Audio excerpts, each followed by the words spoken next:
چوروں کے ہاتھ کاٹے گئے، زانیوں کو کوڑے لگائے گئے، شراب پینے والوں پر تعزیر نافذ ہوئی، بد کرداروں کو ملک بدر کیا گیا، نکاح و طلاق نیز وراثت اور تقسیم کے فیصلے قرآن حکیم کے مطابق کیے گئے۔ جی اس سے ذرا آگے بڑھے، معاذ بن جبل رضی اللہ عنہ والی مشہور روایت پر توجہ دیں کہ نبی کریم صلی اللہ علیہ وسلم نے جب انہیں قاضی بنا کر بھیجا تو ان سے دریافت کیا کہ تم فیصلے کس چیز پر کیا کرو گے؟ تو انہوں نے جواب دیا کہ سب سے پہلے قرآن حکیم سے۔ چنانچہ بے ساختہ انہوں نے کہا کہ قرآن حکیم سے۔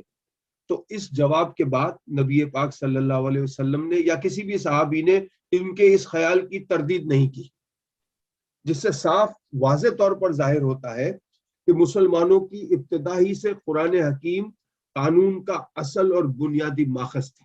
بالکل جوزف شاخت نے بددیانتی کی اور یہ حوالے نہیں دی۔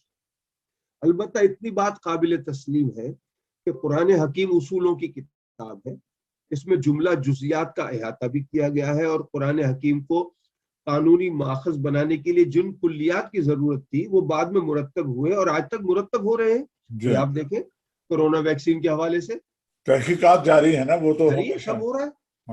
اب آج بھی اگر کوئی جدید مسئلہ درپیش ہو تو قرآن حکیم کی کسی آیت سے کوئی کلیہ بنایا جا سکے تو وہ ہمارے لیے ایسے ہی قابل عمل ہوگا جیسے امام شافعی یا امام ابو حنیفہ قائم کردہ کوئی کلیہ قابل عمل ہوتا ہے۔ ڈاکٹر صاحب اس میں ایک حدیث کا بھی ذکر ہے، آپ نے پہلی روایتوں میں پہلے حصوں میں کیا ہے کہ جب حضور صلی اللہ علیہ وسلم نے کسی صحابی کو کہیں بنا کر بھیجا تو فیصلہ کیسے کریں گے آپ، تو انہوں نے کہا صحابی رضی اللہ تعالیٰ عنہ کہ یا رسول اللہ صلی اللہ علیہ وسلم میں قرآن کو سامنے رکھ کر فیصلہ کروں گا۔ آپ نے فرمایا کہ اگر آپ کو وہاں بھی آسانی نہ لگے تو صحابی نے عرض کی یا رسول اللہ پھر آپ کی احکامات کو سامنے رکھ کر کروں گا۔ آپ نے پھر فرمایا کہ اگر اس میں بھی آپ کو سمجھ نہ لگے تو پھر انہوں نے کہا کہ میں اجتہاد کروں گا۔ اب 21ویں صدی میں جو اجتہادی فیصلے ہو رہے ہیں اور صاحب علم کر رہے ہیں مشترکہ طور پر، ایک بندہ کوئی اجتہاد کرنا ہو تو اجتہاد میں ایک بندہ فیصلہ نہیں کرتا بلکہ ایک کمیٹی ہوتی ہے جس میں مختلف فقہ کے لوگ موجود ہوتے ہیں، وہ مشترکہ طور پر اس پہ حکم لاگو کرتے ہیں، جس کو کنسنسس کہا جاتا ہے۔ اب دیکھیں نا جی، یورپ کے اندر جو اسلامک اسکالرز کی جو کاؤنسل ہے اس نے اجتہاد کر کے ایک جو فتویٰ دیا ہے کہ اگر آپ مورگیج پہ ایک مکان اپنے رہنے کے لیے لیتے ہیں، اس صورت میں کہ کرایہ کا مکان لیں گے تو آپ کرایہ نہیں دے سکتے، بہت زیادہ ہو جاتا ہے۔ آپ جہاں کرایہ کا مکان مل رہا ہے وہاں سے مساجد دور ہے، حلال گوشت کی دکانیں، کئی وجوہات آپ سامنے رکھ کر اپنے لیے مکان لیتے ہیں تو آپ انٹرسٹ پہ وہ مکان لے سکتے ہیں کیونکہ اس ملک کے قانون کے مطابق۔ ہاں، اپنے لیے صرف رہنے کے لیے، اس کو لے کے کرایہ پہ دے کے کاروبار نہیں کریں گے آپ، اپنے لیے، اور نیت یہ ہوگی کہ جتنا جلد ہو سکے گا میں یہ مورگیج یا قرضہ اتار دوں گا اور اس انٹرسٹ سے چھٹکارا، تو یہ اجتہادی ہے۔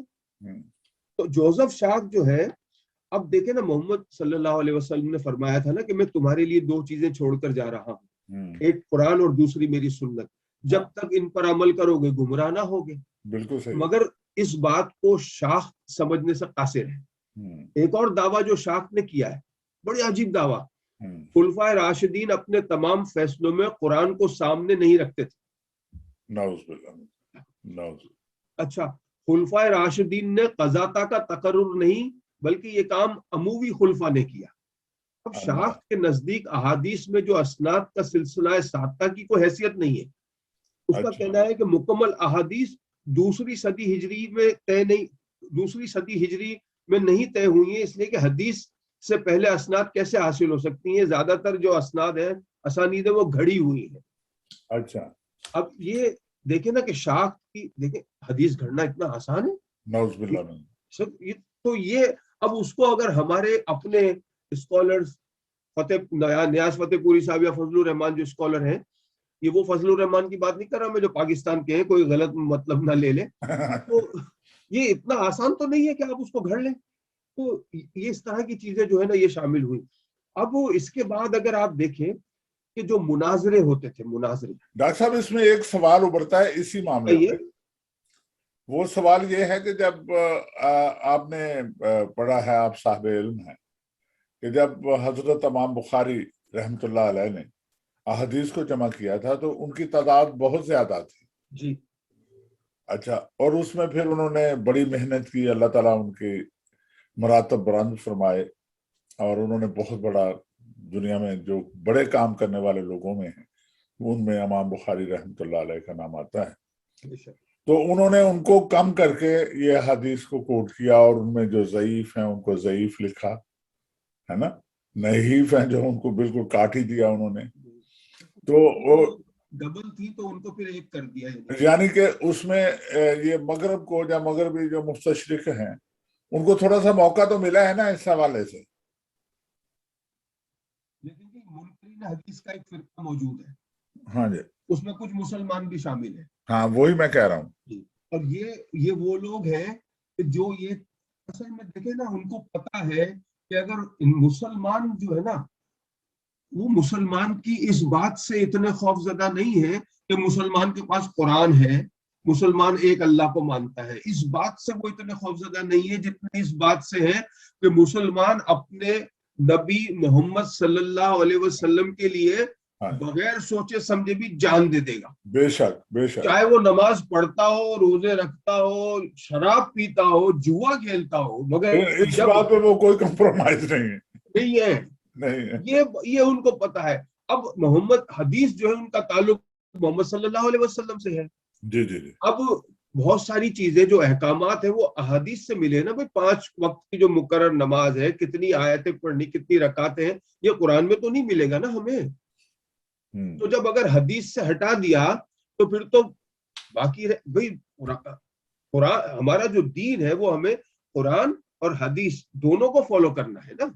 یعنی کہ قرآن کو جیسے حضور صلی اللہ علیہ وسلم سے کسی نے بیان فرمایا, کسی نے عرض کی یا رسول اللہ صلی اللہ علیہ وسلم کہ آپ بعض اوقات بات فرماتے ہیں, تو آپ نے کہا کہ میں جو کہتا ہوں وہ حق ہے, یعنی کہ اللہ کا حکم ہے. بالکل.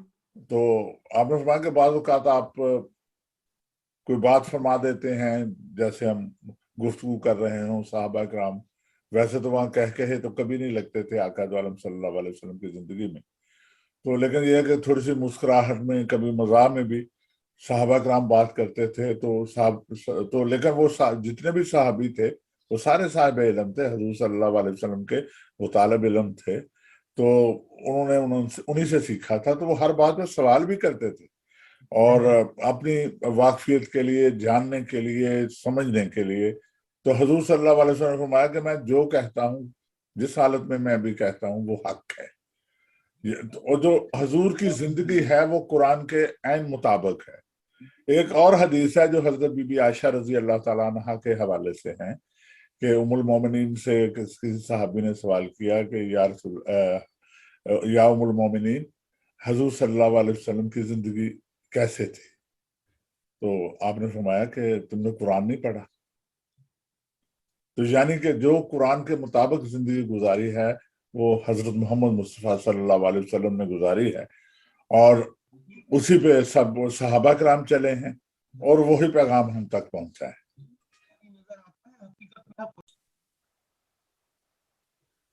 تو بات جو ہے بالکل مناسب, آپ نے جو بات کی وہ بالکل صحیح ہے. اصل میں یہی تو کوشش ہے نا دنیا میں یہ منکرین حدیث کی, کہ مسلمان جو ہیں ان کو جو ہے نا بانٹو, ان کو الگ کرو. اب یہ اگر الگ کر دیا تو پھر باقی رہے گا کیا؟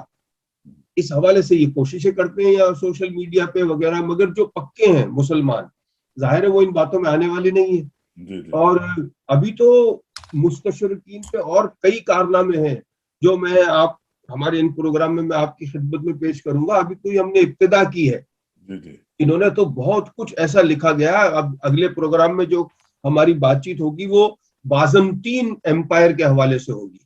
بازنطین امپائر کی کیا بازنطین امپائر تھی, یعنی ہم تقریباً پہنچیں گے 4تھی صدی سے لے کر 15ویں صدی کے درمیان تک کی جو ایک امپائر تھی, اور جس میں قسطنطنیہ کا ذکر ہوگا. تو وہ بات چیت ہماری اگلے پروگرام میں ہوگی انشاءاللہ. خواتین و حضرات, انشاءاللہ پھر اگلے ہفتے ملتے ہیں. اللہ حافظ. اللہ حافظ.